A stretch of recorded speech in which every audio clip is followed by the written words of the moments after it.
সহকর্মী চুয়াডাঙ্গা থেকে এসছে এনটিভির প্রতিনিধি অ্যাডভোকেট রফিকুল ভাই।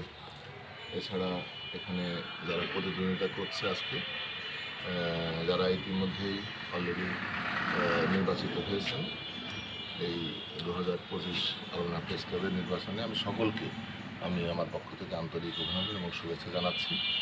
পাশাপাশি এই প্রেস ক্লাবটি আগামী যে 2 বছর চলবে, এই 2 বছর যারা নেতৃত্ব দেবেন, আমি আশা রাখি তারা সুষ্ঠু এবং সুন্দরভাবে নেতৃত্ব দিয়ে সকলকে গুছিয়ে রাখবে এই প্রেস ক্লাবে এবং এই প্রেস ক্লাবের উন্নয়নে কাজ করবে। এবং আমি যতদিন আছি আমি তাদের পাশে থেকে তাদের এই প্রেস ক্লাবের উন্নয়নে আমার যতটুকু ভূমিকা রাখার আমি করব আমার সাধ্যমতো। এবং প্রেস ক্লাবের আমার সকল সহকর্মীদেরকে সাথে করেই আমি আগামী দিনে এই 2 বছর আমি আমার মতো করে তাদের সাথে করেই থাকবো। এবং যারা নতুন নেতৃত্ব দেবেন, আমি বিশ্বাস করি তারা সুন্দর এবং সুষ্ঠুভাবে নেতৃত্ব দিয়ে আগামী দিনে তারা এই প্রেস ক্লাবটাকে আরও এগিয়ে নিয়ে যাবে। সবাইকে আমার পক্ষ থেকে আবারও ধন্যবাদ জানাচ্ছি। এবং আমি আর মন্টু ভাই দীর্ঘদিন এই প্রেস ক্লাবে থেকেছি, আমরা কাজ করেছি। এবং পাশাপাশি আমার যারা সহকর্মী এখানে আছে, মান্নান আছে, আমাদের আবুল কাশেম টুকু আছে, যারা এখানে যারা আমাদের পুরনো যারা নেতৃবৃন্দ আছে, সবাই আমরা দোয়া করি যেন এই প্রেস ক্লাবটা আরও ভালোভাবে চলে। সবাইকে ধন্যবাদ।